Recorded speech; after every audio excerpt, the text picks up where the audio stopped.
तेरा डर ही तेरा सबसे बड़ा शत्रु है। आज उसे मार दे, वरना कल वो तुझे मार देगा। मेरा नाम लेने से कोई भक्त नहीं बनता। अपने कर्म शुद्ध कर, तभी तू माँ काली के योग्य होगा। मेरे भक्त अन्याय के सामने खड़ा हो।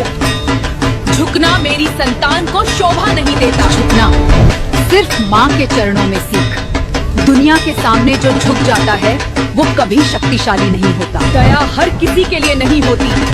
जो अन्याय करता है उसके लिए सिर्फ मेरा विनाश होता है। मेरे भक्त, अन्याय को देखकर चुप मत रह। चुप रहना भी पाप के बराबर होता है। मेरे भक्त, मुझे बुलाना हो तो 3 बार जय माँ काली बोल, मैं प्रकट हो जाऊंगी।